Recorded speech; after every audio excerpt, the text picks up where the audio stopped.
Welcome to Abuja, the place.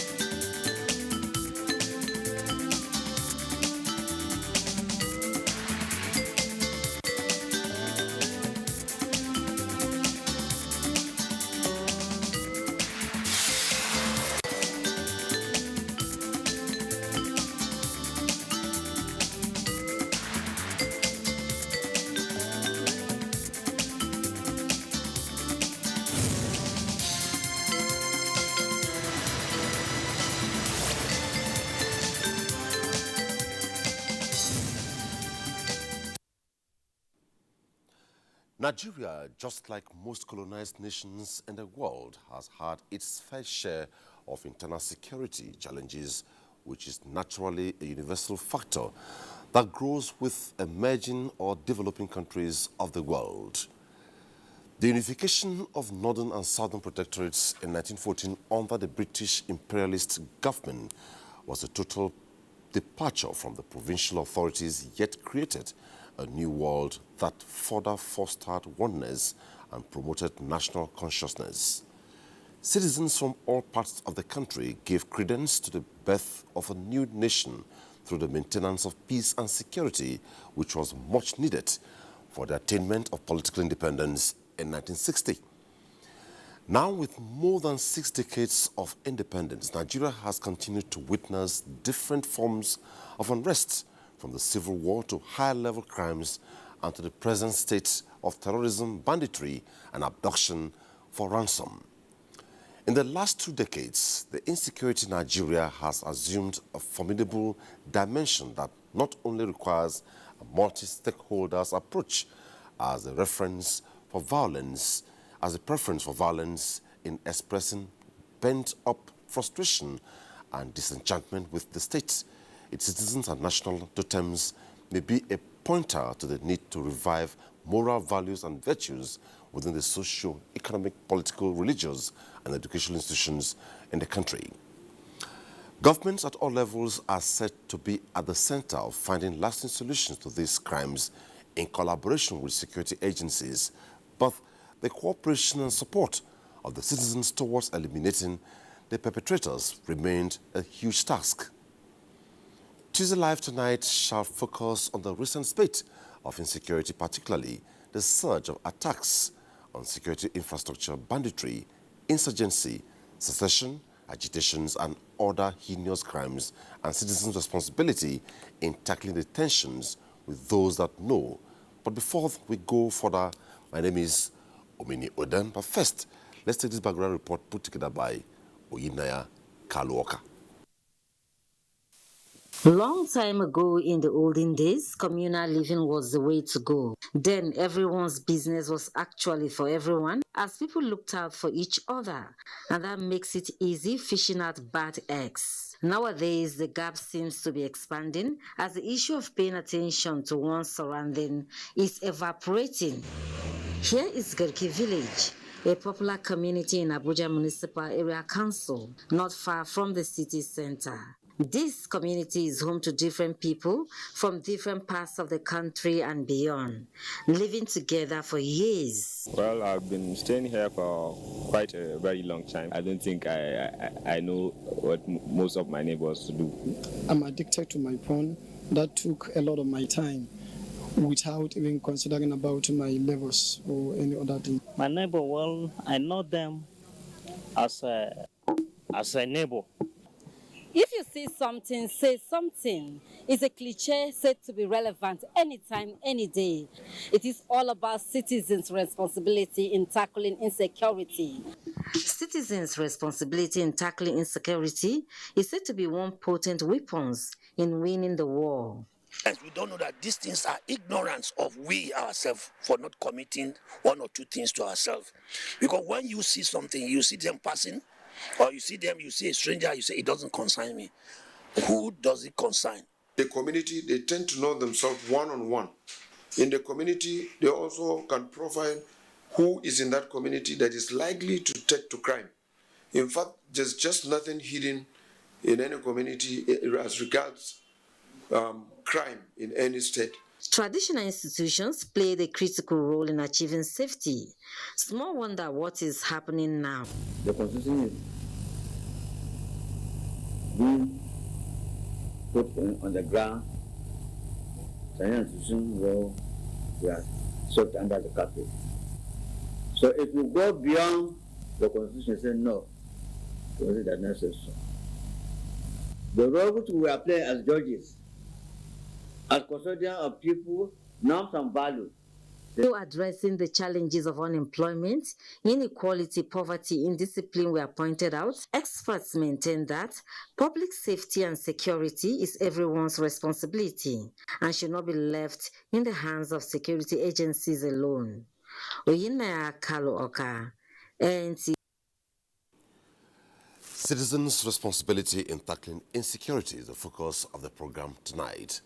At some point, as the program progresses, our phone lines will be open, and if we're true to you, please turn down the volume of the television set and raise your issues, ask your questions, and our team of guests will be available to address them. Also, you can be part of the discussion tonight through our Twitter handle at Tuesday Live NTA.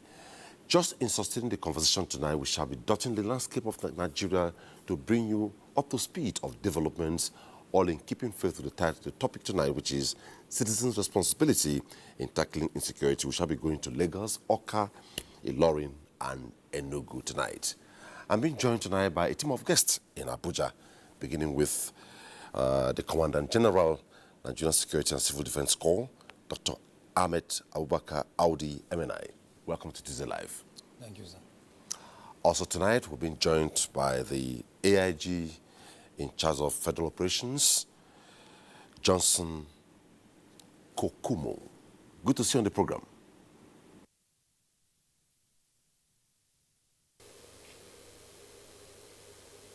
We are being joined by Dr. Abdurrahman Abu Hamisu, a researcher, lecturer, and public affairs analyst. Welcome to the program.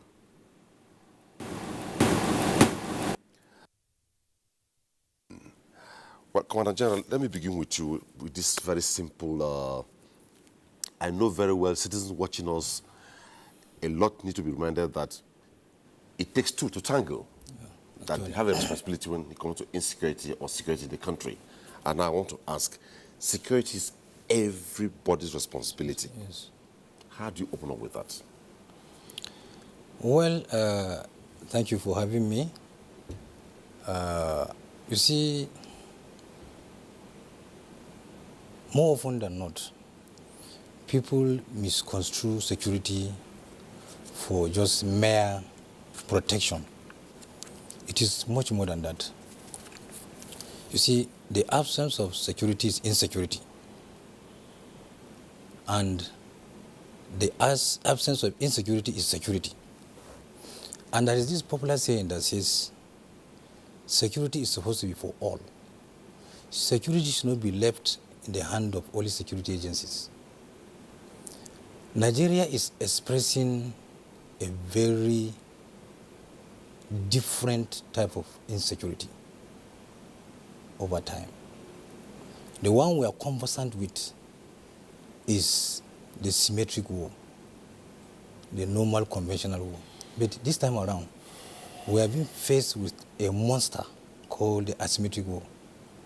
The asymmetric war is a war that operates like a guerrilla-like type of war, where hoodlums, insurgents, terrorists strike at targets, hit at targets, cause devastating damages, and then go back to hiding. So security actually is supposed to be for every single citizen. So if you ask me what is security, I say security is a way of life, because there's no nation that will develop without peace and security. So we need to come together, actually, as a nation, as a citizen, to make sure we live in peace and build confidence within ourselves, and then also build peace building in the country. And we must come together, actually, if we really want to achieve this. If I give you an example with the case of Sri Lanka. Sri Lanka battled with this type of insecurity for a long time, for about 2 decades. The Tamil Tigers held Sri Lanka to ransom for over 2 decades. They battled with it before they really come to find solutions to it. And I think that is the phase Nigeria is passing, you know. And I know that with time, I'm confident that you can see even the spite is reducing. Somebody interviewed me last week and asked me, why is the thing increasing? I said, no, it's not increasing. There is actually insecurity, but it's not increasing. So, okay, let's go to AIG Federal Operations. The Commandant General has talked about the area where security is the responsibility of every citizen. And still within that, and before we go to specifics, how do you open up or loosen up this? When insecurity emerges, it consumes everybody.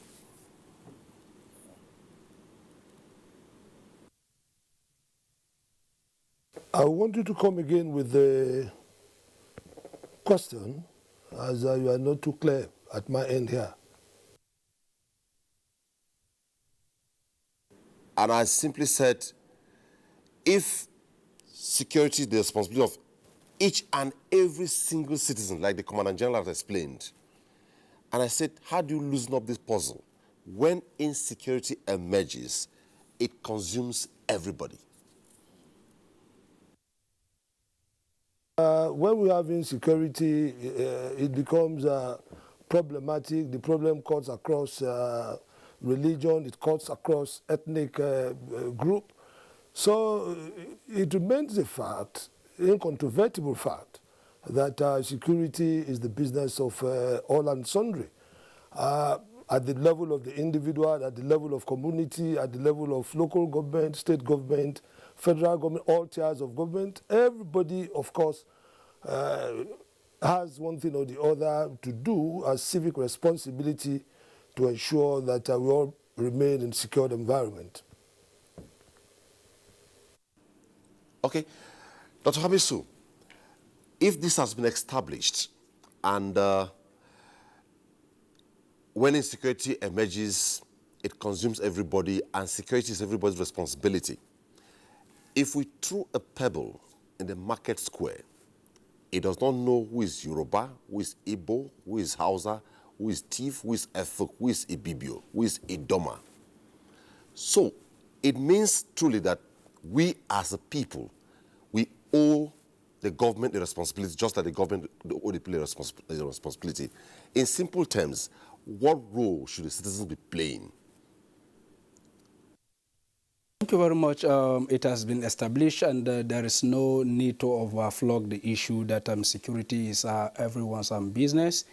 I used to say that in an environment of security, where people are secured, everybody is a potential beneficiary.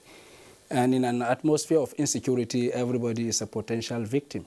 Therefore, it is one of the cardinal responsibilities that we all owe to ourselves and to the nation to work together with all the security agencies to ensure that we create the kind of environment we want to live in. Security agencies and agents are not miracle workers. They rely on the communities, on the society, on individuals to provide them with information necessary for them to perform their roles and responsibilities.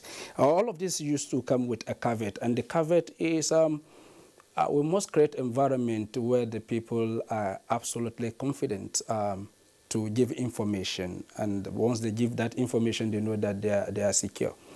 So trust is really important when we're discussing the kind of partnership we want to see between communities, individuals, and the security agencies. So where there is trust deficit between the people as well as security agencies, the kind of partnership we want to see in terms of delivering security becomes very difficult. And before we know it, we find ourselves in a cycle of insecure environment. Therefore, we need to look at the environment that people needed to collaborate to find lasting solution to challenges of security or insecurity, as the case may be. Okay, I think we have been able to establish that now. Back to you, sir. Why would it be that when citizens are disposed to help security agencies, they hold back? Well, very sensitive question. You know, over the years, from experience, I've realized that most citizens have this belief that when they supply information to security agencies, they are not usually feeling that they are secured. They feel that this fear of exposure, and sometimes when citizens report cases or issues of insecurity, and normally it depends on the type. It is the investigation that will really show or prove whether there's going to be a twist or not. So sometimes you will see citizens collaborate, or they collide, they kind of collide, or they conspire with criminals to deliberately give information to cause diversion or to cause confusion for security agencies, you know, when they are investigating. And so sometimes the investigation, as it goes, as the investigation unveils, you realize that there will be a twist, and the citizens, sometimes they don't feel safe. So, and over time, the citizens, because of that, some actually will provide useful information. More especially now that we're experiencing asymmetric war, because we need to rely on what is called credible intelligence. Credible intelligence, if we really want to nip this problem in the bud. And we must synergize. The agencies must synergize. And therefore, the agencies also should provide safety for citizens that will provide information. You understand? Information to the security agencies. They need to have confidence that, yes, they are going to be protected. So why sometimes, you see, when you get information from the citizens, you need to work on that information. That's what is called information synthesis. You must analyze the information. And you must not disclose, you must protect your citizens that are serving as informants. That way, you restore back confidence on the citizens. You know? And then the relationship between citizens and security agencies, especially communities, traditional rulers. In those days, when we were kids, any visitor that comes to a village, the traditional ruler must know. It is the citizens' responsibility to report to the traditional ruler. We have a visitor in our midst. We need to check. We need to vet. The communities, the citizens will vet. We vet ourselves. That situation is no longer in practice. We have lost that value. So until we are ready to restore back those values in us, even the citizen,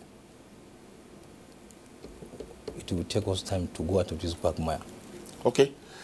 Dr. Hamisu, listening to the Commandant General of the Nigeria Security and Civil Defense Corps, he has hinged on what you have raised: restoration of values, building back confidence, and the trust deficit.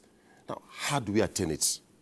How do we achieve total trust between the citizens and security agencies? I mean, that is a very fundamental question. I bet you there is no simple answer to that. The reason is that we've lost this value long ago. A lot of things have come to play. And if we want to solve this problem, it will take a lot of effort across board. Now, I tell you this. You have citizens who are pushed not by commitment to public order and safety for all. We have citizens that are pushed based on what they can get out of the system. And that is why you find this trust deficit in two ways. You have citizens that are conniving and becoming informants to those that are causing insecurity. And they give this information for a purpose and on purpose. And that is why kidnapping has been so successful in this country, where you have neighbors spying on neighbors. You have people that you think don't even know about your movement, monitoring your movement and giving information to your assailant. And the same way, again, within the system, the security agencies too, there are bad ones among them that equally provide information on people that are giving information to this, to the system. To the extent that sometimes somebody goes to jail and the person comes back and say to you that I know you were responsible because you provided information that led to my arrest and prosecution. And it has to do with what we want from the system. Some people join force because they believe they want to serve the country and they have the capacity to serve the country. Some other persons join these very particular organizations just to provide themselves with cover. And that ties in with the politicization of employment and recruitment in this country, where ethnic identities and religious beliefs are used as standard rather than merit, commitment, and discipline as those values that are driving recruitment. And you have those within the force and the agencies that are supposed to provide us with security that are selling employment. And then they sell this employment to people that are unqualified. So if you want to take the issue, there are a lot of fundamentals that are wrong. And when you look at the consequences of all of this, it is affecting both the agencies of government as well as the citizens. Today, our security agents have become object of attack across the country, risking their lives in the line of duty to provide security. They've now become a target. And most of these things are issues that has to do with collective guilt and responsibility across board. I tell you, for instance, somebody who is guilty of an offense within the security agencies that a measure of disciplinary action supposed to be taken against, running to the National Assembly simply because he has the contact of his House of Reps member. And before you know, that issue is politicized, and by the time it is politicized, the person is left the hook, and the person believes that nothing happened, you can do anything and get away with it. And that brings us to the issue of impunity in the system. And when people do things over and over again and nothing happens, it becomes a norm, and everybody believes we can do anything and get away with it. And that is why the next thing somebody will tell you when you are telling somebody to do the right thing is, do you know who I am? Do you know who you are talking to? Because the person feels he or she is above the law.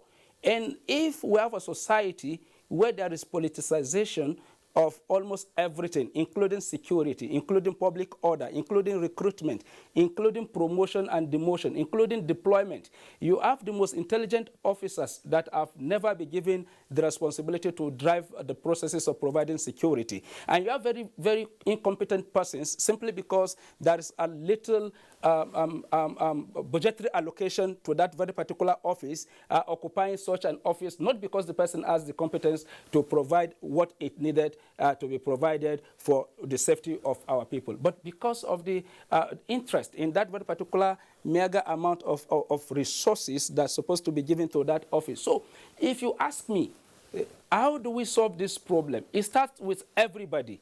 It starts with everybody, from the recruitment process, from upholding the tenet and values of the institution. So if I know that I can do anything and get away with it, and I do some of those things and I've gotten away with them, Even my superiors, I will look down on them. If they give me instructions, I will not obey.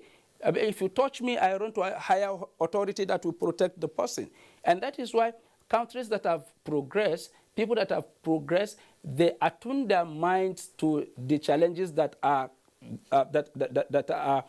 bedeviling their society. And that brings me to what I usually refer to as problem-solving capacity. You know, when you have problem-solving capacity, the question you ask all the time is, what is wrong with the system? How can we improve the system? And everybody work as a system to do what?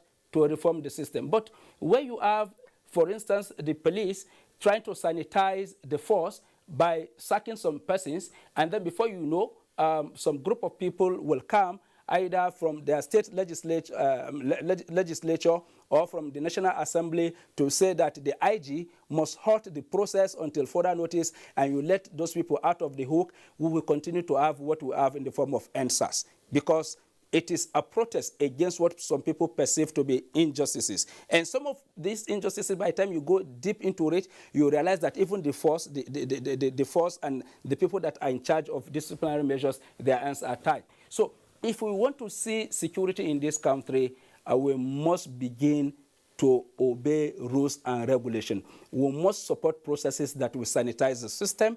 We must eschew our own individual interests and pursue the collective interests of Nigerians. And lastly, let me make this very, very clear. One of the things we've gotten wrong over time, though before independence and after independence we have it, is the pursuit of public interest over personal interest. But today it has been reversed. What we have is the pursuit of private interest over and above public interest. So by the time it is for my interest, everybody can go to hell. But this insecurity you refuse to solve yesterday will come knocking on your door tomorrow when you are out of the system. Dr. Hamisu, let's go to AIG Johnson. Well, most times it is crystal clear that the problem is existential, and for criminals to enter a particular community or enclave or society or district or state or any level and succeed, to a large extent, the citizens there believed more on the criminals and working against security agencies. How can we reverse this? But as seriously on the issue of trust and confidentiality when information are passed. I want to say clearly here that the issue of trust and confidentiality should be two-way. It should be a two-way process, because when you are even given the information, that is, there is a common slogan where we say, you see something, you say something. But it is equally very, very important to add quickly that when you say something, you stop there. You have given an information to a security agent. You are somewhere, somehow, you are relaying your experience to someone who was never a witness to what you reported to the security agent. You are divulging an information that an information you have given to the security agent, and it may work against you. It has happened. Take, for instance, a situation where a medical doctor had the opportunity to attend to criminal elements, some hardened robbers who escaped from scene of crime and who suffered gunshot injuries. One of them had gone out of the hospital environment to procure few things that the doctor will require for the criminal elements. And the doctor was quite helpful by calling on the police to come in. After having listened to the conversation of the criminal elements, he got to know that they had actually gone somewhere to rob, and they have had encounter with the police. So the medical doctor called on the police that, look, these criminal elements are here. And the police arrived at the hospital, picked them up. Fortunately for the last of them who went to procure something for the doctor, for the treatment of the armed the criminal elements that escaped. Later in future, the criminal elements and the medical doctor met themselves in a public place. The two of them were within hearing reach. And the doctor was narrating to someone how he was instrumental to effecting the arrest of the criminal elements that the police got sometimes in the past. And the criminal got wind of that. He left the place, thereafter planned against the medical doctor. So what we are trying to say is this. The medical doctor had actually done a very, very good job. What is expected of a responsible citizen, in fact, part of our civic responsibility is to give information. So when the information is given to a security agent, restrict it, let it remain there. You don't really need to go further, telling some other people what you have been able to do, or how much you have been able to assist the police, or how much you have been able to assist the security agencies in giving information. It is very, very, very, very, very key. Thank you. Still on the matter, our Twitter handle, you can be part of the conversation tonight, is at Tuesday Live NTA. And in a couple of minutes, our phone lines will be displayed on the screen. But let's proceed. Commandant General, let me read this copiously. Being vigilant in your community, thereby observing the activities going around you and reporting those activities that will pose security challenges to the security operatives concerned. That is one of the roles of a responsible citizen. Of course. But why are they not doing it? Yes, you see, a lot of factors. But really, this is because the citizens are not feeling safe. Why are they not feeling safe? You see, I have told you from when I started that there's this popular saying that says, a hydra-headed problem requires a very rugged octopus solution. We're expressing a different type of conflict, and the conflict is called asymmetric. Now, these guys are highly trained. They are trained. And they also know the importance of intelligence. So many a times, they also have the intelligence that monitors those informants who give information to the security agencies. And many a times, they go after those informants that give information to the security agencies. And they attack them. So that scared the citizens. They no longer feel safe. If I give this information, will I be spared? So can we will change it not this? leaked? How can we change it? I have told you that we must go back to basics. Okay. We must go back to our values. We must respect our laws. We must fight injustice. Injustice. There is a lot of injustice in the land. When you say these fellows have their sophistry, they are very sophisticated. Yes. They have a way, they have the intelligence of monitoring informants or monitoring citizens who cooperate with security agencies. And we want us to change the narrative, we want to change it by so we have to do something about it. We can't remain this way forever. Yes. You see, one of the solutions is to fight this thing head on. To face it head on. Just like the Sri Lanka. Sri Lanka used intelligence to fight this war, and they got it right. We must provide credible intelligence, and we must take action immediately. When intelligence is provided, we must take action if really we want to solve this problem. And you see, Nigerians are good people. If you go abroad, you see how Nigerians behave. Nigerians are people that have achieved a lot. But one begin to wonder why back in our country we are not really understanding the context of our problem. So we must go back to basics. We have to change our attitude. You know, the attitude of the elites is another very central problem. The elites. I can give you an example. I was a deputy commandant when the insurgency broke out in the northeast, specifically in Yobe.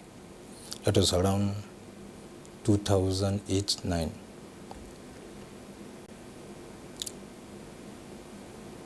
You know, we gave intelligence that this is what is likely to happen.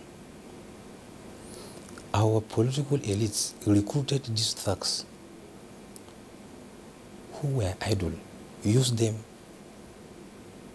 for their political gains, had agreements with them. But when they got into the office, some would abandon those youth. They're now saying, okay, so you use those, we provided the platform for you, you are there, you are not there, and then you refuse now to honor the agreement that we have with you. You are going to give us employment, and you didn't do that. Now, this is the reaction. This is the reaction of the youth on that. So we must go back to basics. We must go back to basics. Okay. Our attitude, our value system, we must work on it. Okay. Before we take our first one, let me go around again. Back to AIG Johnson. AIG, if there is credible intelligence or credible information from the citizens, if you process it timelessly or you delay in processing it, could that be the problem? Time information given that is quite timely goes a long way in assisting us at arriving at credible intelligence. But I want to quickly say something which is very, very important at this stage. Making informants to have a face-to-face contact with security agencies may not even be required in the face of the current technological development in Nigeria. I appreciate the fact that it is not all Nigerians that, of course, have the capacity to use what we have constituting the ICT today. But in the cities, in the urban centers, credible information can actually be passed to security agencies through a number of platforms, outside having to go personally to meet with the security agent to say, for the security agent to know that you are the person that is actually giving the information. This is what we have discovered. So refusal of some members of the public to give information, of course, cannot be hinged on the fact that such information, the person receiving such information may divulge the information or reveal the identity of the person giving the information. I think to some extent we have gone beyond that. That notwithstanding, there is still the need to have a sort of attitudinal change on the part of the members of the public. Let them begin to build trust and confidence in the security agencies. And of course, the members of the security agencies too should begin to develop some trust and confidence in members of the public, particularly those who are willing and ready to give information. But then, it is very, very important, it should be noted, that information given does not really need to be a face-to-face affair. It can be done through technology. And when that is done, confidentiality is maintained, the true identity of the person giving the information is not given in any way. And it even assists us to do more. And the moment such information, timely information, the moment such information are received and processed, necessary action will follow to ensure actionable, because we have to process such information. It is not all information that are quite actionable. You have to process the information to really discover The extent to which the information is credible. It is at that level that the information becomes actionable intelligence. Okay, AIG, still on you. As much as we agreed, not all information is actionable, but where the information is actionable and nothing is done, is it possible it could dissuade a very patriotic citizen from cooperating with the security agencies? That can be a source of serious, it may go a long way to discourage a serious-minded citizen. But I want to say this clearly, that no serious-minded security agent, no serious-minded officer will receive such actionable intelligence and refuse to take necessary action. We are not happy to see our men being slaughtered like rams on a daily basis in various attacks, in various encounters with men of the underworld. So no responsible officer will receive actionable intelligence and will be lackadaisical about it or will ignore it. There wouldn't be any logical reason, no logic behind it. So all officers will always be willing and ready to receive actionable intelligence and swift into action because we are waging war against the criminal elements. Thank you so much. Hamisu, quite disturbing as I sit and you sit over there with the AIG and I'm here with the Commandant General, I feel so secured, and I believe you feel it the same way. But quite disturbing when you find a scenario where the people work against the security agencies that are supposed to be protecting us. Lately or recently, what you get is information or news reports about attack on security infrastructure, police stations, military bases, all that. How can we check this? How can we depart from this and go back to status quo? No matter how you want to look at it, you still have to come back to government and the security agencies. The first category of persons, or group of persons that ought to take the initial step towards restoring confidence and building trust in the system is government and government agencies. We've interacted with communities. We've gone on field work to evaluate some work that has been done around issues that has to do with justice, police reform, and so on and so forth. The popular belief in Nigeria is that the security agencies are an instrument of oppression.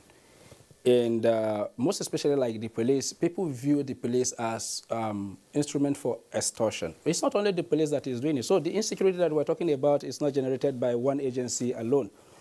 Even the civil servants in their offices equally participate in this very particular issue that we are discussing tonight. We have to be very frank with ourselves.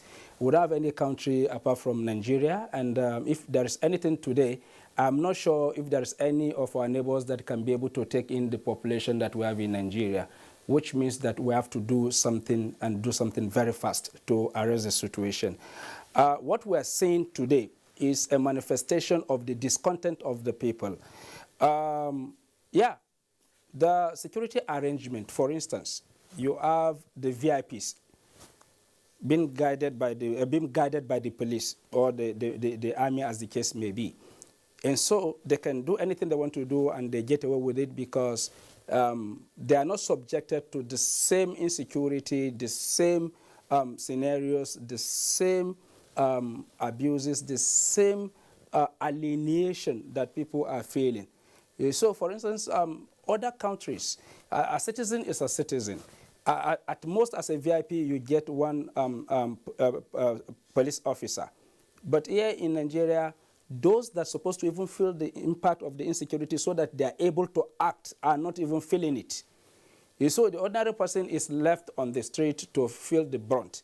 And once they feel not protected, then the natural consequence of that is to feel alienated. And by the time they feel alienated, and anytime they see these security agencies and they feel that they are not protecting their interests, then it becomes that of animosity, because the popular belief is the security agencies are for the rich guys in the society. So it's not for the common man. And once there is any issue between the common man and the rich person, the natural tendency is to obey the rich person. And that brings me to the issue I want to raise particularly. One of the questions you ask is, how can we reverse this very particular trend? The first thing we need to do is our laws should not respect any highly placed person in the society. What do I mean by that? I go to commit a crime, and the next thing I call the senator from my zone, and the senator put a call across to the DPO, and the DPO said, okay, Oga, oh, so it's your boy, no problem. And then that person is allowed to go. Tomorrow, the person will do worse than that, believing that nothing will happen. And if we have this sense of impunity, all of us, and that is why even at checkpoint, you see what is happening. This self-governance, self-control is not even there. And so you find people behaving recklessly, doing whatever they like, because you ask somebody to do the right thing. The next thing is, do you know where I am? Because he or she believes that I can put a call across to so person, and that is. So if you look at it critically, even the people who are blaming may not even be responsible. Those that are responsible, we don't see them, because they are hidden from the camera, they are hidden from the public. Therefore, if we really want to do this, it must cut across board. So for the politicians, they should stop freeing people that are supposed to be in jail. For the security agencies, they must infuse and work hard to imbue the forces with discipline. You see, you cannot have a viral security force that will deliver security where there is indiscipline. And the bedrock of every society is about discipline and self-governance, including the citizenship. So if we want to do that, the force must get rid of the bad eggs among them. I remember when the issue of insurgency started in the Northeast, the popular refrain was, there are wanted persons, there are certain amount that has been placed on their heads, you give the information, you get the money.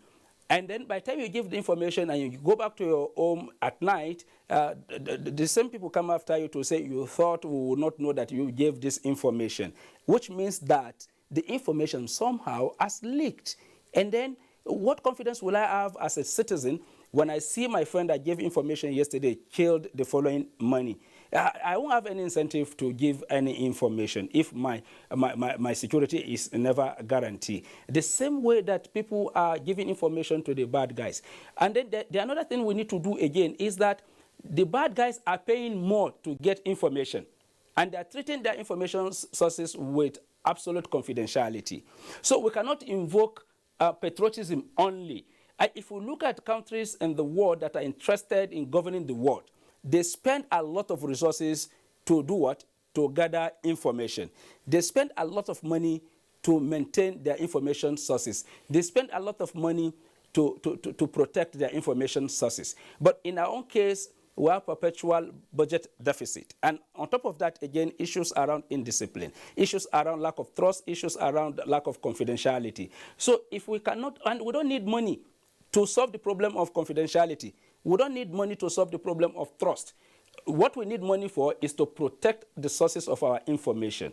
And if we can do that, I bet you people will feel free to give information. Those that want to give information to the system so that the system can work and then secure the nation and the people are more than those that are willing to give information to the bad guys that we are fighting. But we need to create that very particular environment that people can key into, and they will be happy to key into it, and then they will key into it. Thank you so much. Our phone lines are open, and our phone line is open, and our Twitter handle is also very much available. You can send in your tweets. The focus is citizens' responsibility in tackling insecurity. When we return after the reports, we'll sustain the conversation. Our first report tonight is coming from Lagos. The growing rate of criminal activities in the state calls for urgent attention.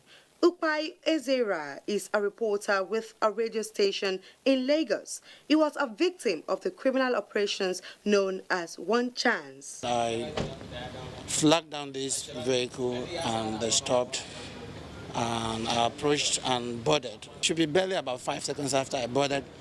One gripped my leg, my right leg. The other one gripped my left leg, while the other one gripped my hand. So I was spread eagle, almost actually helpless.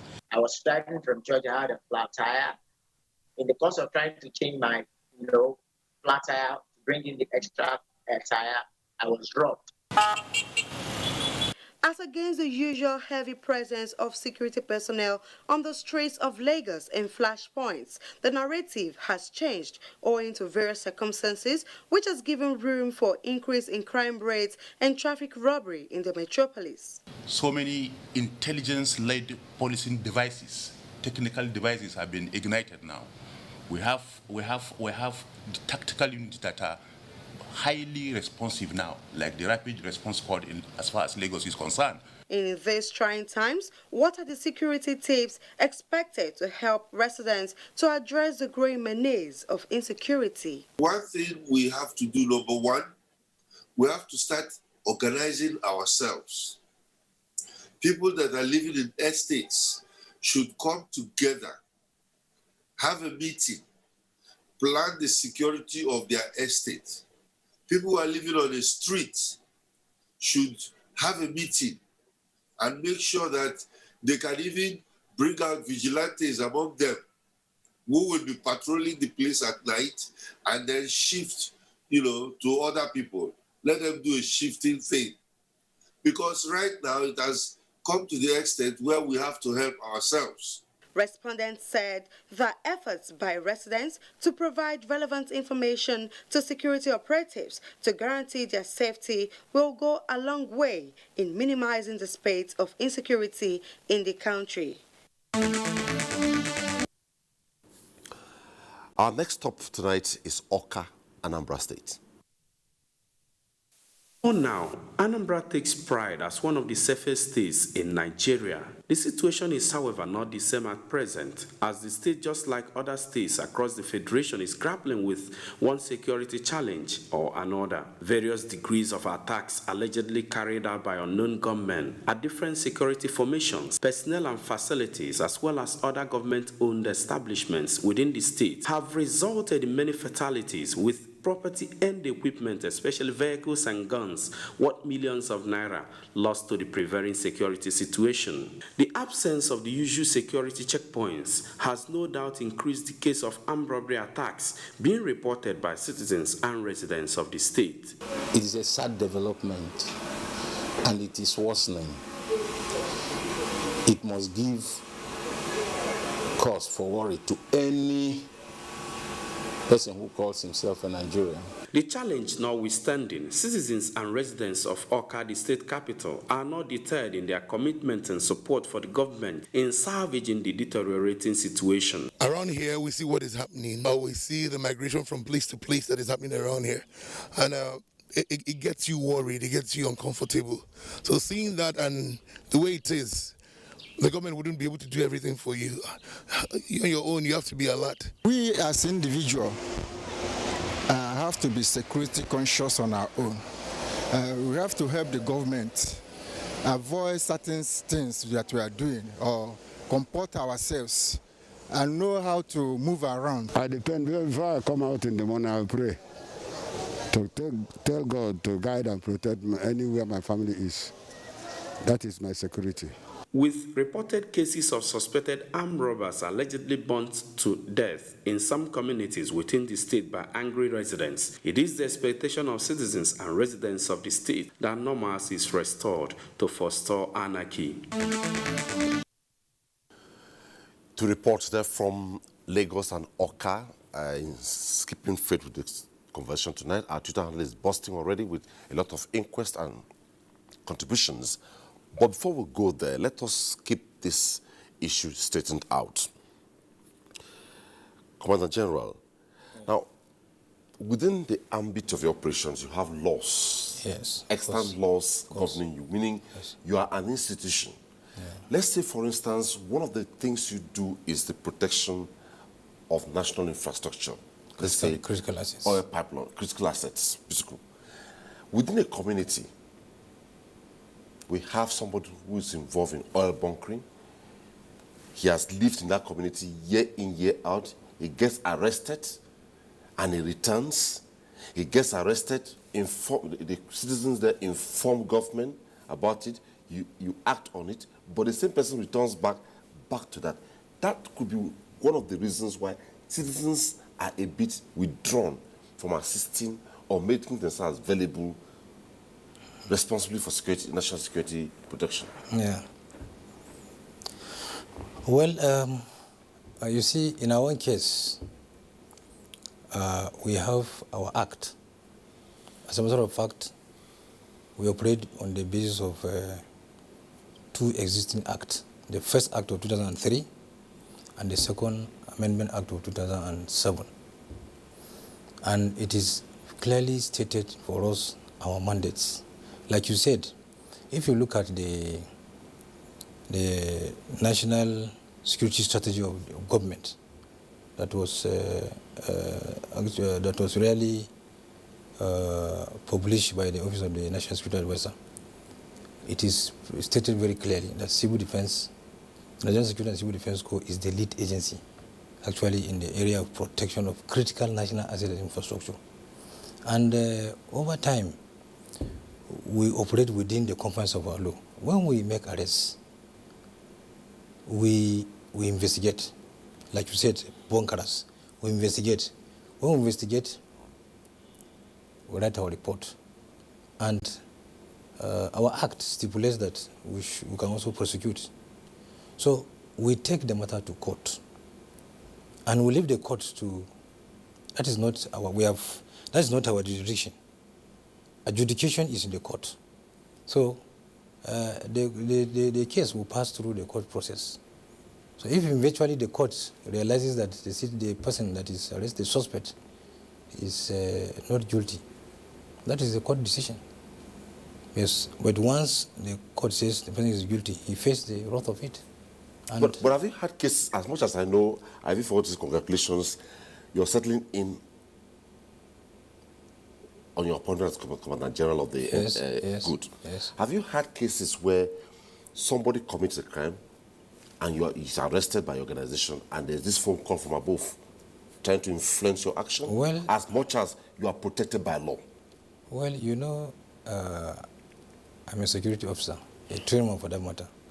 And there are certain things that I'm not supposed to say on the screen, you know.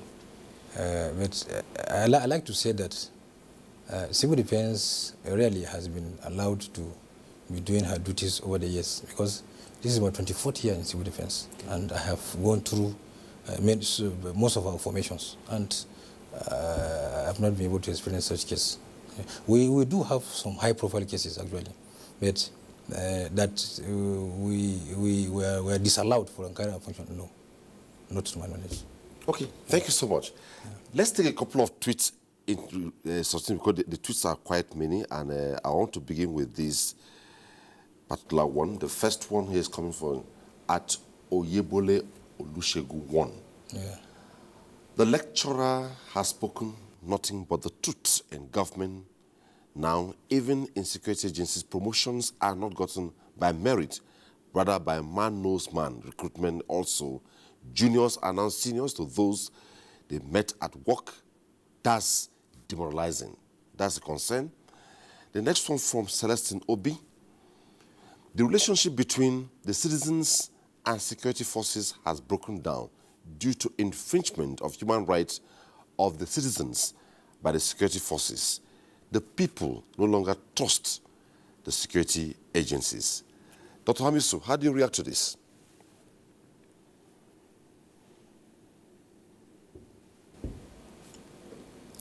To get there, we need to tell ourselves the truth that we need to know.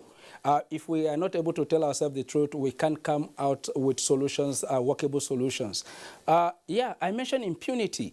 A lot of people have grievances against the security agencies, and it is because of the erosion of discipline within the security agencies.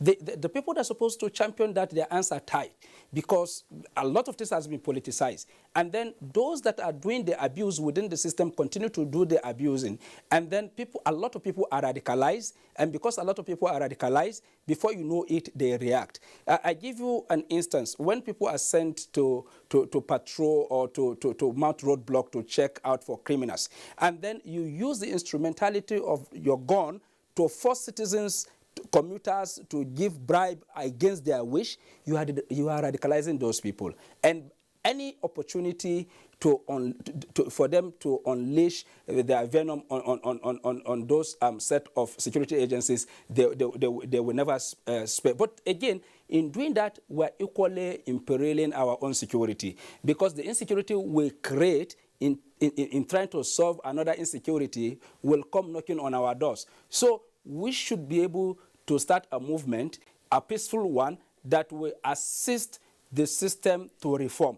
And that is the kind of partnership I want to see going forward. Yeah, all of these things exist, but within the system, we must have champions that are willing to embark on this very particular journey with Nigerians that are seeking for peaceful reform. If we don't make that happen, then the violent option is what we are seeing now, that is compounding the entire system. So we only have a cycle of violence that is not good for the system. So all we need to do is a smart partnership, and the partnership is the subjugation of security agencies to civil control and accountability mechanism. If we have that in place, the impunity we are seeing, if I report a police officer and I know that disciplinary measures will be taken against that officer, I don't need to go and bomb a police station simply because one police officer offended me or because one civil defense officer offended me. No, I will go all out to say that that officer is removed from the system so that it doesn't create bad names for others that are diligent, that are patriotic, that are willing to serve the country. The issue remains. The indivisibility of Nigeria remains sacrosanct. It takes you and the agencies for things to work.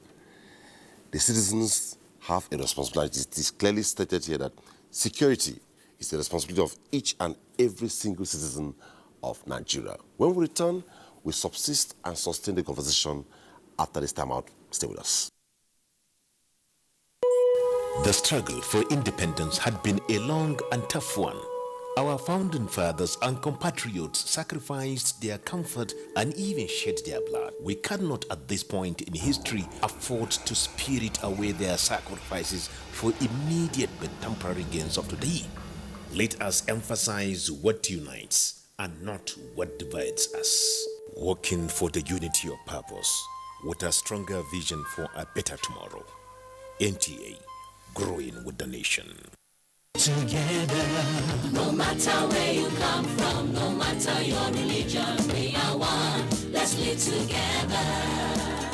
Let's stop fighting each other. Let us live as one. It doesn't matter where you come from, your tribe or religion, man, woman or child. It doesn't matter who you are. Put Nigeria first. No matter where you come from, no matter your religion, we are one. Let's live together. How can we develop when we're always in crisis? Families have become refugees in their country. No matter our differences, show some understanding. No matter where you come from, no matter your religion, we are one. Let's live together. The counsel of our fathers. I will urge and advise our younger generation to use talent and brain to sort out problems, not arms. Nigerian youths, let's build our nation. My advice to these young people is please do not take us back to those harrowing days you probably do not know what it is. I believe we have fought one civil war too many in this country. So those who experience it will run away from it.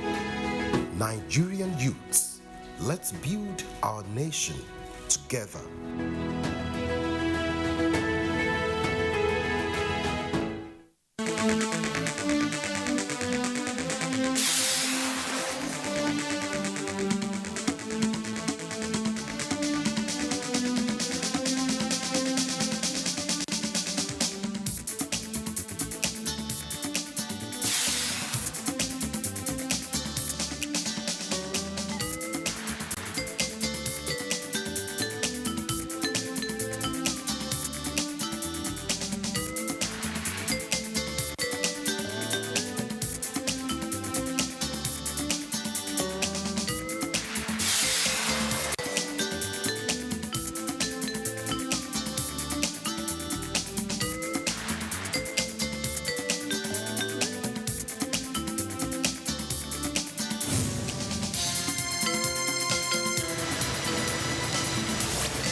Thanks for staying tuned, and the focus once again is citizens' responsibility and tackling insecurity. Before we went on break, we had a couple of tweets, and we'll sustain that before going to other components of the discuss tonight.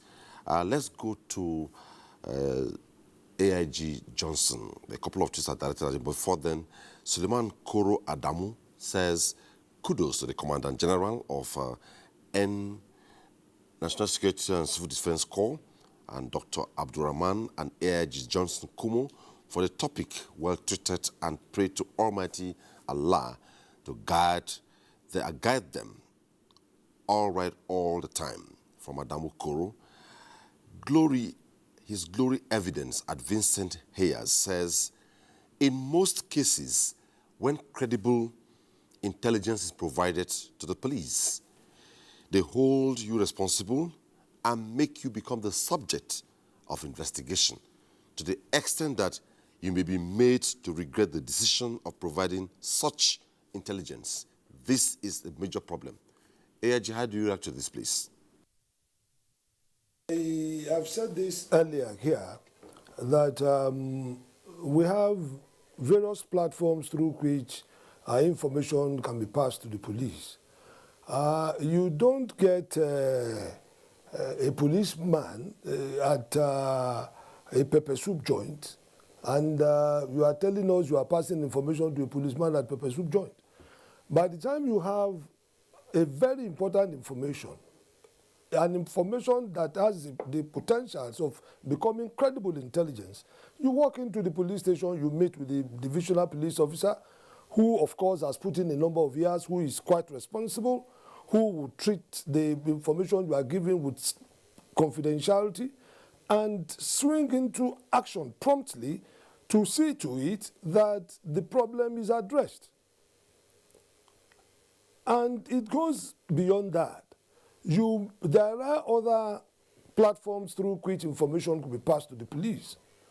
We have distress call lines, we have complaints response units, through text messages, through WhatsApp messages, Twitter, Instagram. There are a number of platforms through which you can even pass your information without necessarily making it a face-to-face affair.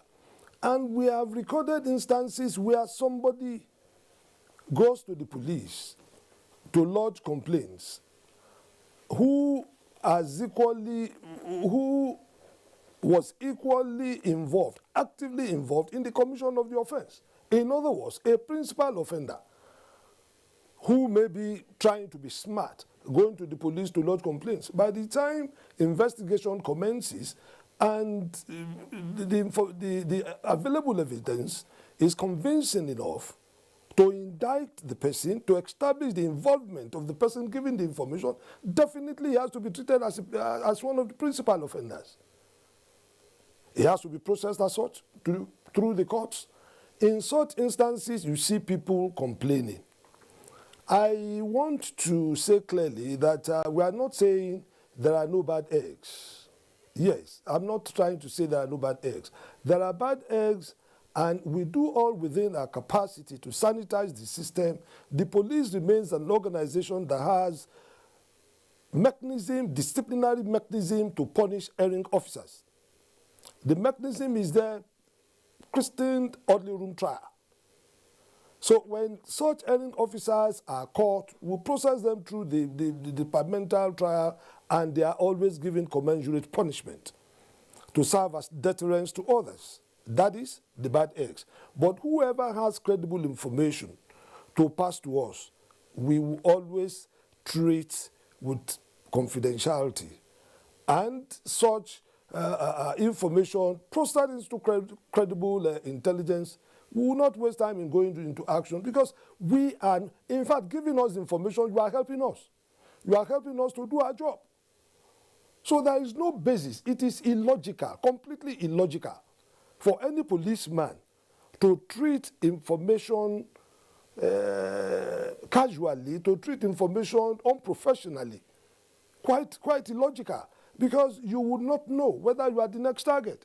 How do you receive an information that armed robbers are going to attack a particular place, and your colleagues are there working? Facilities are there that they could attack, and you treat such information with levity? I want to say the answer is no. As I said, there are the bad eggs, and we are doing all within our capacity to flush them out of the system. Next tweet coming from Suleiman Koro Adamu again says, from the side of the AIG, sir, thanks so much. It is true that some of the citizens who provide information to security agencies late went on to the public to tell people at public places like bars, hotels. So due to this, well, it's a big muffled here, most of them get killed through such platforms. That's an information. Ogunleya Afolabi Adenei. Citizens' responsibility and engagement in nation building is poor because the system deprived citizens the benefit of such engagements. We need to create a rewarding program that will motivate the citizens. Example, tax incentives, national honor, and many more. Can this work? Encourage that they do more. It can. That's what Afolabi is saying. Yes, it can. It can. Because it's really this worked in some of the countries around. Where you honor people who are really working with security agencies. It can be done. And so that's applicable? It is. It could be done. At least to encourage people to relate very closely with security agencies. Like I told you, this conflict requires the cooperation of all. We need to come together. Otherwise, this government is a serious one that will consume this country. Okay. But I know that we shall get there. Ibrahim Abdusalam Bello says, it is a great disservice to the nation for any citizen to aid and abet criminality. The major problem of banditry and kidnapping is the connivance of informants within the community. They provide information only to be paid peanuts at the expense of the community. That's an information. Sim Abdusalam says, poverty is one of the major factors people perpetrate evil just to put food on their table. Rabilu Rasi 1010. Dr. Abdurrahman has already explained more on what our society is facing, most especially the role our politicians and elites have been playing around supportive of those who go against the law due to their personality. All this has to stop, please, at Better Nigeria. Sim says, what are the next line of actions against these hooligans in the southeast busy killing security officers? It's uncalled for. The security agencies need to deal with these miscreants decisively. Nigeria is the only country we have. Imran, I want to agree with Doctor, but the major reason for insecurity is the flamboyant lifestyle of our public officials. Someone who just occupy office for 1 year has money to buy mansions, luxury cars, and other things. Nadop Wuyep, how do we deal with service rivalry in carrying out your duties? You want to react to that? Service rivalry. Yes. Really, this is one of the problems that we have in fighting this problem. But I think we are getting over it. We have been able to come to the realization that no agency can fight this squabble alone. We really need to come together to collaborate and synergize. And the synergy should be scientific.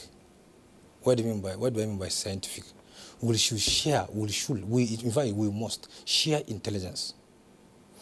No agency should have monopoly of any intelligence. So, but really we know that in terms of training, we know ourselves. Before you conclude, let's take this. Our first caller tonight, Alhaji Olowo, is calling from Lagos. From Yobe State, I beg your pardon. Hello, Alhaji Olowo. Good morning or good evening. Firstly, I want to appreciate your guests on the program. They have done good work. And my own contribution. It means citizen responsibility in terms of race security cannot be overemphasized. One, the citizens need to be conscious of their environment. And they should be ready and willing to give information to security agencies so as to be able to police their neighborhood properly. That's one. Then secondly, the security agencies need to come up with a robust reward for informants. There should be a pool of capital set aside to reward any forthcoming information so as to encourage them to give information at any other time. And at the same time, if at any point in time, there is a new visitor or a new arrival in a neighborhood, such a presence should be made to move the national ruler of that place so as to know him and to properly profile him. If it's a criminal, it will not take much time before it's antics and noticed. So these are ways by which citizens can contribute meaningfully to solving the problem of security in Nigeria. Then secondly, like the guest has said, you see, this war is an asymmetry. It's more of a guerrilla warfare. We don't know who the people are. But if we are able, like the people defense, I do know that in all the 700 local government, they have their offices here. And they have always come up with a robust intelligence to help security agencies. These people should be rewarded. And when it comes to recruitment, people of integrity, people who are patriotic, who are ready to work for this country should be recruited. The issue of man no man, before request is given any further, should be a thing of the past. If all this has done, is going to police our environment and our country well. All we need is patriotism and robust reward from through that bill. Because I want to quickly say this, that the civil defense are quite doing a good job, especially when it comes to protection of infrastructure and facility for the state, the local government, and the federal government. We have seen them all over the place. And this is well done. And they need to be rewarded. Their welfare needs to be looked into. Like the new Commandant General, I believe, is looking to be. And since they have came on board, he has not left anybody in doubt as to his readiness to leave being on board in new civil defense. And also, other security agencies should synergize. It is that synergizing that will be able to achieve a lot. When they synergize, they'll be able to achieve. The issue of rivalry or it is me that can do it better should be a thing of the past. The issue of security cannot be done by one agency alone. If all these agencies cooperate and synergize, the better for the country. And if all these are done, we'll be able to fight this security to a level that everybody will be happy about. Thank you. God bless you. Thank you so much. That was Alhaji Olowo calling in from Yobe State. Before we take our next reports, let's quickly clear these tweets. Omemanyo says, the rot in Nigeria stems out of religion, and until religion is tackled holistically in Nigeria, Nigeria will continue to nosedive. His glory evidence. I'm of the opinion that just like the police, the Nigeria Security and Civil Defense Corps should try to have a rapid response squad across the nation to help or assist the police in responding to the issue of community reports. Because so many times, when something is going on before you report and get Well, it's a bit muffled. How do you respond? Do you have this plan? Yeah, well, I'm so excited that this person here actually raised this tweet. You know, Just a second, please. Let's take this caller before you respond, please. All right. Just this caller before you respond. Abdullahi is calling in from Abuja. Hello? Hello, Abdullahi. Yes, can I go ahead? Yes. Please go ahead, please. Yeah, thank you very much for this wonderful program. Yeah, I'm speaking. Okay, thank you very much for this wonderful program that you are watching on tackling insecurity in this country. And you have come up with the prominent people, personalities, security architectures to deal with this situation. What I have observed is no matter what, the Commandant General of Civil Defense have spoken very well, and with collaboration with other security, other people. What I'm trying to say here is this: there is no way you can handle security situation or tackle situation in this country without proper collaboration with each other. Each other in the sense we have known the entry points and exit of all crime and criminality in nook and crannies of this country.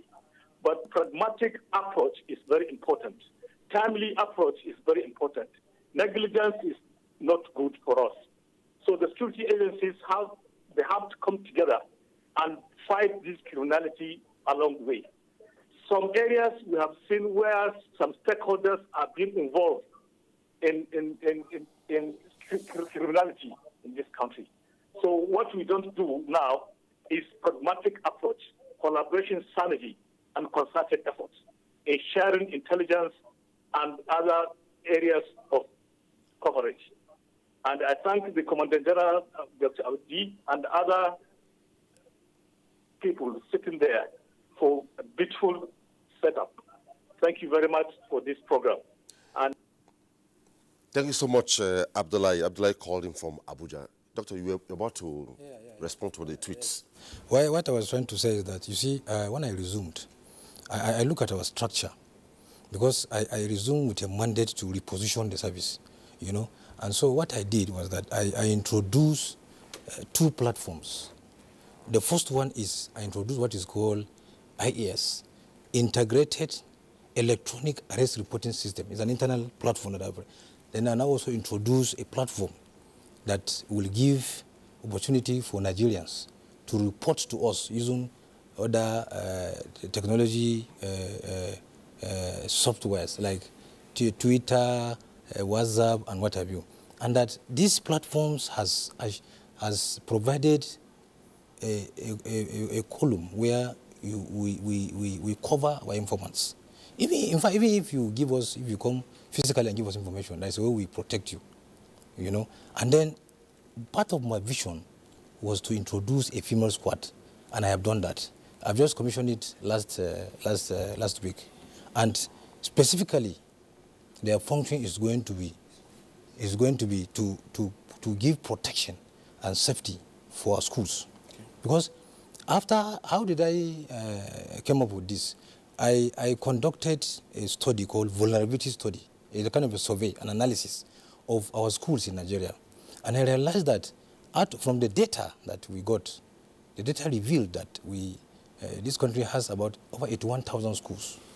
But it may be amazing to you to hear this, that over 62,000 are so porous, no physical presence of security and no fencing. So you can see how exposed our children are. And I was also tasked by my minister, the Honorable Minister of Interior, Ogbeni Rauf Aregbesola, that I should come up with a robust school initiative security program that will provide safety and security for our schools to protect our children. And that's what I'm doing. I've also established, just like those to respond to the tweet, I've established the Rapid Response Squad of over 250 members. And this I drew down from our crew of special forces and strike forces and some part of our Agro Rangers group. Yeah. And these are highly people that are trained by the military, of course. Yeah. And they have the wherewithal to respond to any crisis. If you call us now, we will respond. Okay, Yeah. thank you so much. We'll take the remaining reports, and when we are back, we sustain the conversation and once again, citizens' responsibility in tackling insecurity in Nigeria. Our next report is coming from Ilorin, Kwara State.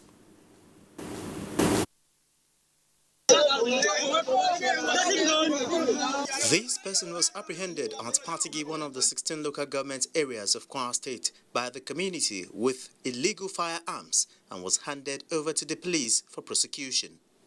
This was made possible through synergy and cordial relationship between communities and law enforcement agencies in the state, as attested to by Kayode Familoni, a civil servant. Relationship between the general public and the security agencies, to me, is very cordial in Kwara State, because we see minimal cases of abuses and overbearing. You know, recently there was an issue of kidnapping along Eyonkori-Ogele axis, where the farmers was kidnapped then.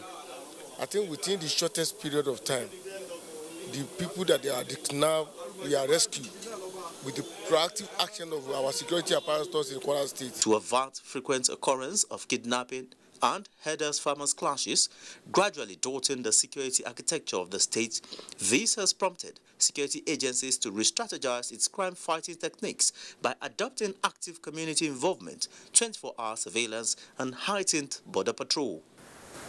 All we need to do is to continue to strengthen the basics that we have put in place. Number two, we have to, security, like most issues, is not a static issue. The scenario is continuously changing. So your ability to react, to predict and react appropriately to the unfolding situations matter. To synergize with other sister security agencies, we have the full support of the government. We have collaborative effort by traditional institutions and other security stakeholders and security communities in Kwara State. And that has been helping us a whole lot. Security is a collective responsibility, and we are working hard in order to apprehend anyone out there that are trying to disrupt the free flow of things here in Kwara State. With the training of over 1,000 constabularies and community policing, the security agencies are also calling for continued cooperation by the public with credible information that can further help to ensure Kwara maintains its acronym of State of Harmony. And our last report tonight is coming from Enugu. Is a nation made up of people from different ethnic and religious backgrounds and diverse cultures. The issue of security, however, has taken a center stage in the country, and as government at all levels as well as security agents are battling to stem the tide of insecurity in the country, key players believe that their work would be easier with the cooperation of all citizens, especially the youths, who constitute about 60% of the country's population. We need to understand that the major yardstick of effective security is this sense of observation, not just by security personnel, but by every member of society. When you come out, you want to know what is happening around your neighbor. Sadly, some of these youths, who are the hope of the future, involve themselves in criminal activities such as armed robbery, kidnapping, banditry, to mention a few, and have chosen violence instead of peace and mutual coexistence. It is in view of this that key players are sensitizing them to have a change in character and values, as well as purge themselves of all vices that are inimical to national development. It's important that government must assist us to curb the spirit of violence in them. Through the church, we're able to talk to them. Yes, our advice as royal fathers always is that of peace, is that of tolerance, is that of love, and we cannot deviate from that. War is one thing that nobody will want to wish people anymore. It is one ill wind that blows nobody any good and will never yield the result we are looking for. It was also the views of many that the forefathers of Nigeria and other Nigerians have sacrificed a lot to keep Nigeria as one indivisible nation. Hence the need for all citizens, especially the youths, to play their part in nation building. Enugu is the last report tonight, and back to the studio. Let's go to AIG Johnson Kumo. What is the police doing, or what would the police do so that maybe in a matter of days or weeks, citizens will open up and will not see the police as an instrument of oppression, or instrument of extortion? That's the concern raised in this program. Much. As I said earlier before now, we have a mechanism for punishing erring officers. We have been able to organize reorientation programs, training and retraining of officers to ensure that officers who are out there do conform to best international practices. We have equally established complaints response unit where members of the public can lodge their complaints at the force headquarters. The complaints may be coming from any part of Nigeria. It could be from Lagos, anywhere, any part of Nigeria. You lodge your complaints and you can get immediate response to curtail the excesses of erring policemen. And above that, I want to quickly chip in this, that internal security, of course, should not be seen as the sole responsibility of the security agencies. There are, of course, several critical stakeholders. We have the government. When we talk about the government, we have the executive, we have the judiciary, we have the legislative arm of government. We have other sister security agencies, and all these critical stakeholders really need to work, really need to discharge their own statutory responsibilities so that in collaboration with the police we'll be able to tackle this problem of insecurity. You can imagine a situation where we are not having effective laws from the legislature to tackle some of these serious crimes. If there is the need for amendment of our laws, I don't know why and how we cannot come together, put up such amendments to make sure that commensurate punishments are meted out to certain classes of criminals. If there are some other responsibilities of government from the executive side should also be seen, should also be handled with seriousness. Areas of funding should be carried out with seriousness. The wherewithal to work should equally be provided, so that we will be seen. It will be very, very clear that a conducive environment and an enabling environment is actually provided for the security agencies to work, particularly the police. The judiciary should equally be seen as doing its part.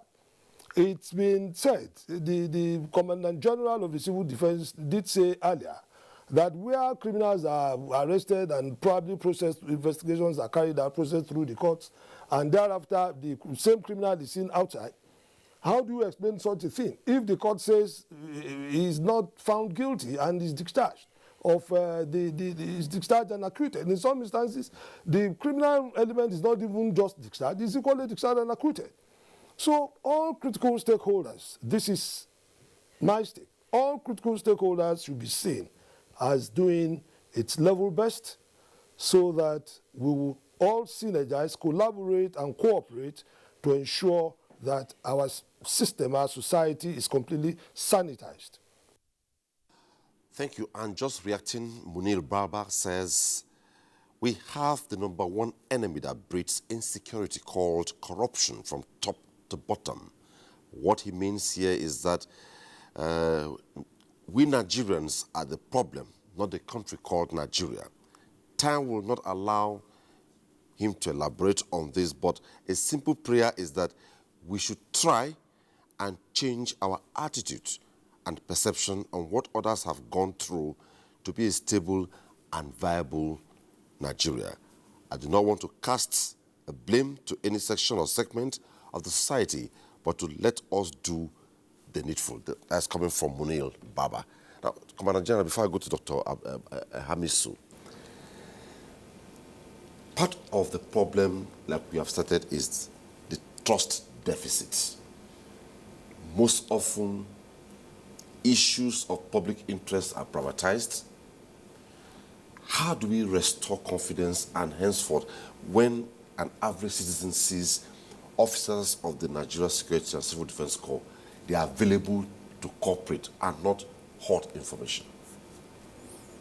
Very well. A good question. You see, when I came on board, I realized that I really have to work on discipline, because discipline is so key and central to really making personnel to really perform their duties very effectively. So I introduced some form of training and retraining of my personnel, and I did that in tandem with the vision that I have for the service, because I have a vision to make Civil Defense Corps one of the best world-class organizations. And what do I mean? I like to see an organization that will exhibit or show or practice highest level of professionalism in dealing with the civilian public. Just as the name implies, civil defense, I have introduced in them through workshops, regimental training, how to operate on the basis of our laws, and then relate with Nigerians, citizens with civility. That way, you will restore confidence on the citizens. Okay. Yeah. Thanks. Let's go to Dr. Hamisu. As much as it looks a bit bleak, but hope is not lost, I must say. Do you think value mind reorientation could work?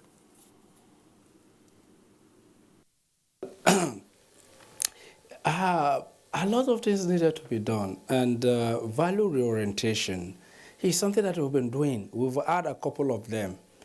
Up to this moment, we're still having a couple of those really programs that are targeted to changing the minds of Nigerians. But as somebody rightly pointed out, when you have very poor, hungry and angry Nigerians who don't value the country they have, and all they wanted is a piece of the cake, and they don't have access to it, and they have those people that wants to pay for information, and they are willing to give information. They are the source of the insecurity we are talking about. In every society, you find people like that who are willing to work against the system. That is how they make ends meet. So what do we need to do? The first thing we need to do is to ensure that an average Nigerian has the minimum requirement in terms of food that he or she needs to eat. And the only way we can do that is to produce more and to make food readily available. If you go to Europe, the first thing they do is to make food readily available at a minimal cost. Then healthcare delivery at a minimal cost, and then transportation, so that people can be able to have basic needs that will not drive them against the system. So if we have this very particular system in place, I bet you a lot of things will change. So value orientation, as far as I'm concerned, will not change anything. But the economy will change a lot of things. When the economy is, and a lot of people have jobs to do and they have means to feed themselves. If you go to the church or you go to the mosque and you are preaching to somebody who is hungry, you think that person is listening to you, it won't work. And for God's sake, even the people that are supposed to even preach to us are part and parcel of the problem. They are flying jets all over the place. They enjoy the best meal, they enjoy the best clothes, they enjoy the best shoes. This asymmetry must be taken care of. And that is where the issue of modesty and exemplary leadership comes to play. So some people are angry, some don't even want to hear the name Nigeria or Nigeria institutions. So we must be able to talk to these persons. The only thing that will assist us now is that even those that are creating the insecurity are not spared by the consequences of their action.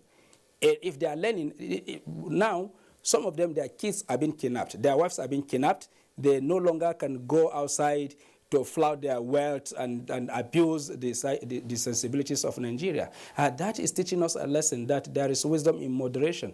So consequently, we need to use the opportunity we have now, which is the consequences of our own actions that are impacting us again negatively, to enlighten the people. But that we should appeal to emotion, to sentiment, to slogans, I bet you those may not really work, because it has not worked anywhere. Anybody that is hungry and you come to tell him that he should be patriotic, he will tell you who patriotism has helped. But if the person feel a genuine partnership and a stakeholder in the system, and then he feels that as a Nigerian, I'm treated as a Nigerian and I'm benefiting as a Nigerian, then the person becomes so patriotic, and then the person will act. I'm not saying that majority of Nigerians are not patriotic, but that what is forcing them not to be patriotic is beyond what is forcing them to become patriotic. Until we change that, then we've got a lot of problems to solve. I'm still with you. As much as it appears the way it looks, what should the citizens do? You're one of us, we are all citizens, but what should Nigerians do to take responsibility in national security? I've said it earlier on, two things need to happen. From the side of the security agencies, they must be able to convince Nigerians with their actions and inactions that we can treat the information you are giving us with utmost confidentiality, and that your security is guaranteed. It's not mere saying it. You see, there is a connection between action, what people say, and the reaction that we get. So for instance, if you now say, okay, things are changing, and people are not seeing those things that needed to convince them that things are changing, they will not change and they will not trust the system.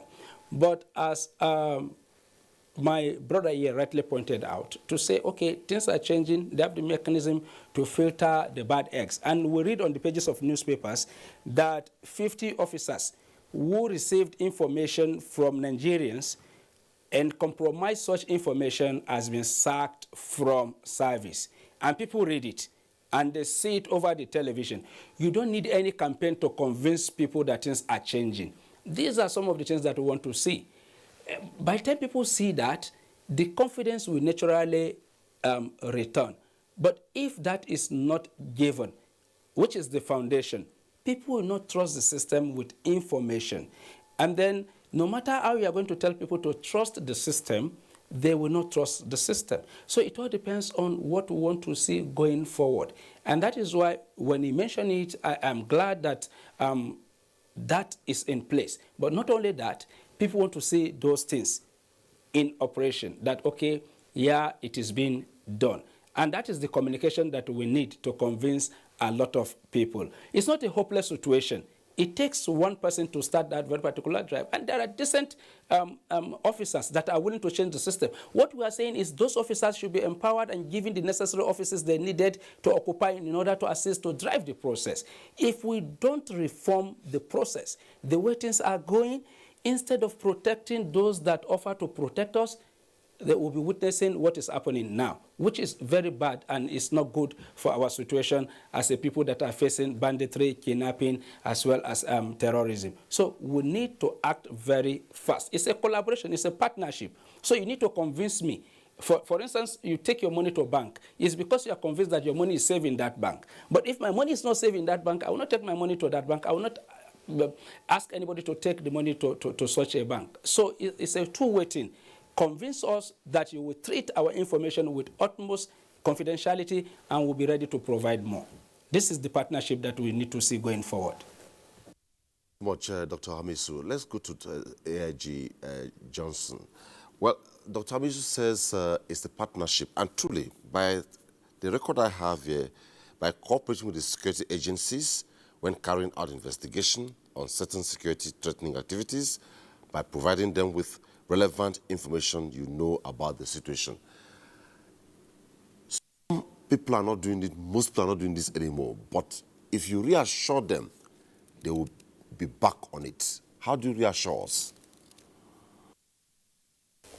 This we have done on a number of platforms, and we'll continue to do that. And we will equally implore citizens that when information are given, let them restrict the information to the person to whom the information is given, so that you don't actually bring in the third party. The information you have given might leak through the third party to whom same is given. And when you give information, it's not a matter you handle with levity. Some informants will even come to police formation. Some informants even give themselves out. So we are trying to advise them. We are trying to admonish even some of our officers, so that information given will be treated in strict confidentiality, one, and we also try on our part to ensure that we caution some of those giving us the information, because some will even want to follow the police to where they want to effect the arrest.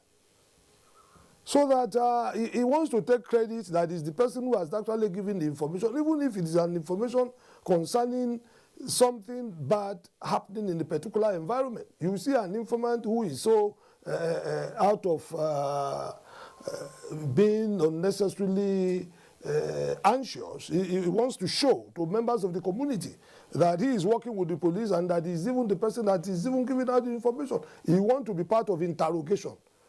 Even some of them, after having probably hidden themselves, police are defected arrest, you still see some of them looking around, wanting to see to investigation, wanting to be part of the investigations and the rest of them.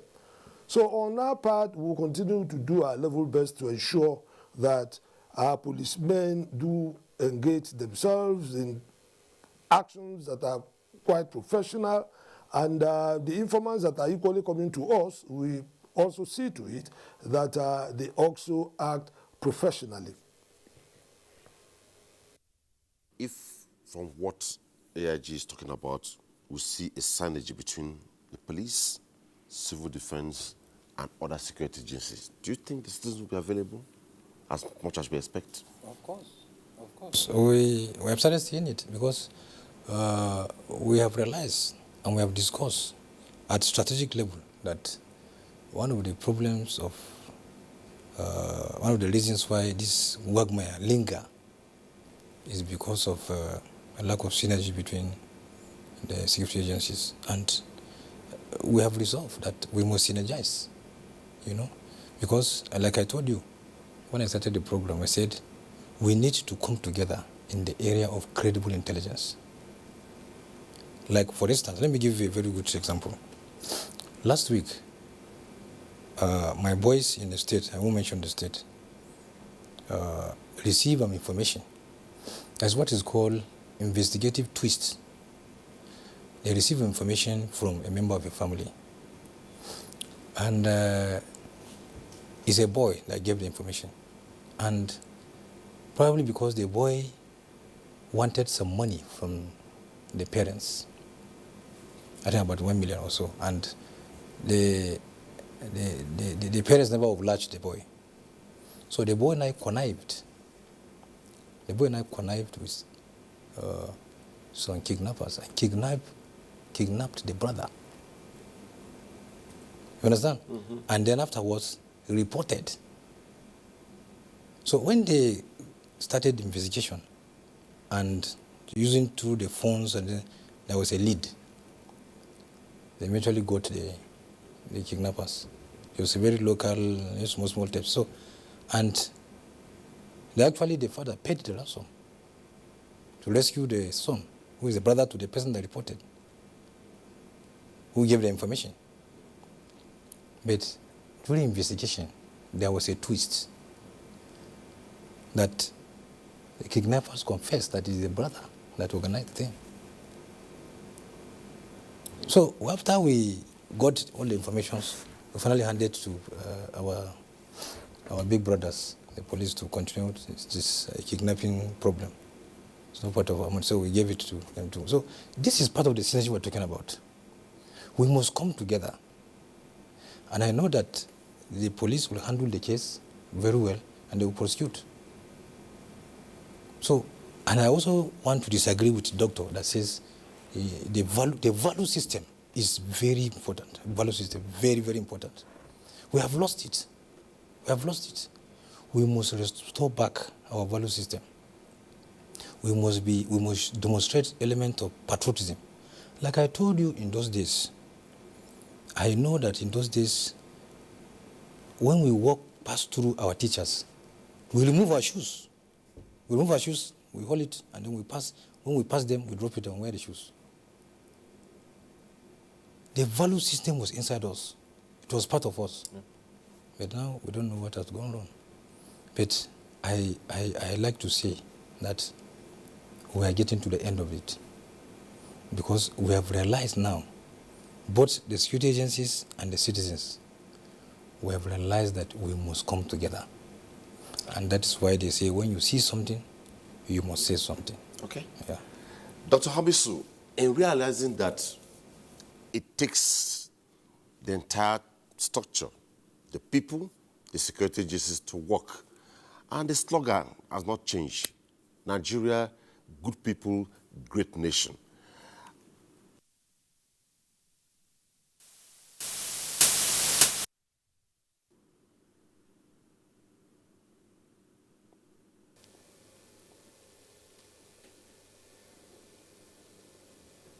Dr. Hamisu, you got me? What I mean is, it takes the entire direction, everybody to work together for everything to work. And going by the slogan, Nigeria, great nation, good people, hope is not lost. We hope and believe that with all this, there is a direction we are heading. So what hope for tomorrow? The hope of tomorrow will come out from the ashes of the turmoil that we are going through today. It is telling us that we've traded the wrong paths. It shows that we've not been fair to ourselves as collectives. It shows that we needed to turn a new leaf in order for us to surmount the challenges that are facing us. So it begins with action.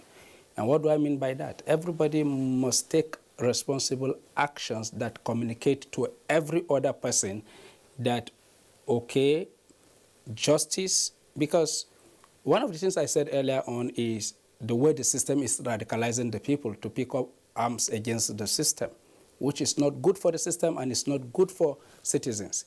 So we must realize that, one, arms has never done anything perfect.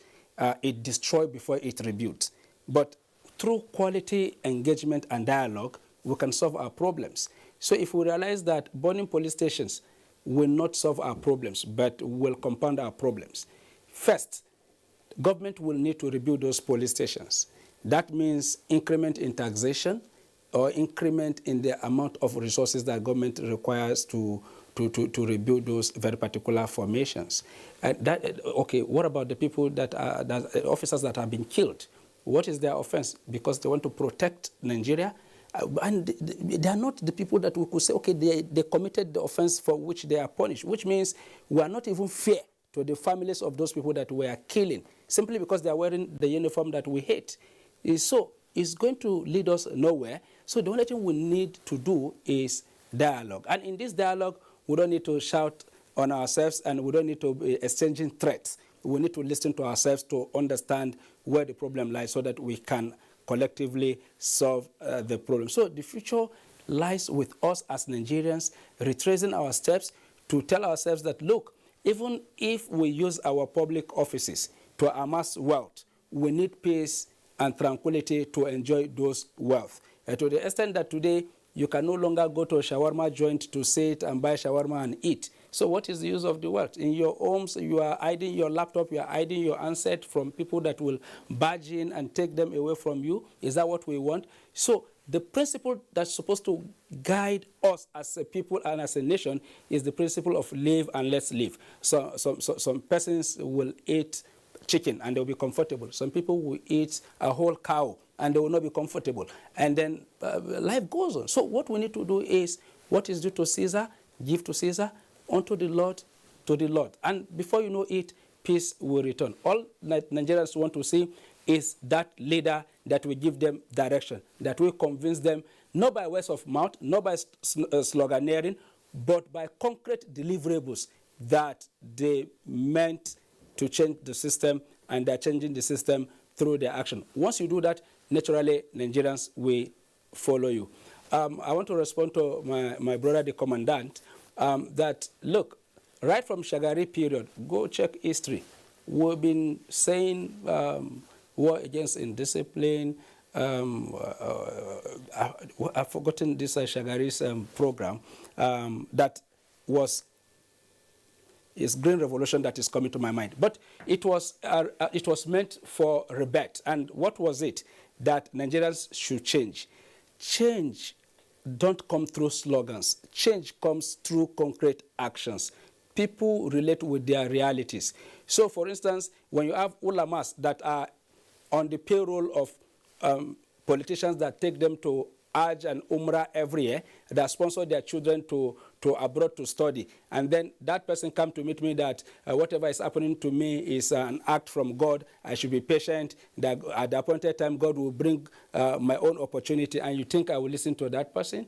And that is why today you have neighbors spying for kidnappers against a fellow neighbor. So it means that even our relationship as neighbors, something is wrong with it. If we take our neighbors as our brothers and we do those things that we're supposed to do, not fencing our houses and caging our houses and treating our neighbors as lepers or as foreigners, such neighbor will be willing to die for you and will lay down his life for you. But when you talk and you say, be a good neighbor, and you are frying chicken in your house, and I can't even afford gari in the night, and you think we are good neighbors, no, there will be a problem. And that is where we are in this country. So everybody... I'm afraid I have to cut you there. Our time is up. Dr. Abdulrahman Abu Hamisu, researcher, lecturer, and public affairs analyst. It was nice having you on Tuesday Live tonight. Thank you for your time. Also, AIG Johnson Kokumo, AIG in charge of federal operations. It was nice sharing your time with us on Tuesday Live tonight. And back here, the Commandant General, National Security and Civil Defense Corps, Dr. Ahmed Abubakar Audi, MNI. Thanks so much for making time to be on Tuesday Live. Thank you for having me. That's it on the program. Change begins with me, begins with you. It takes all to be together, and Nigeria will be a better place. Don't forget to support the NTA in the onslaught against rape and rapists to be a star. Thanks for watching. Bye-bye.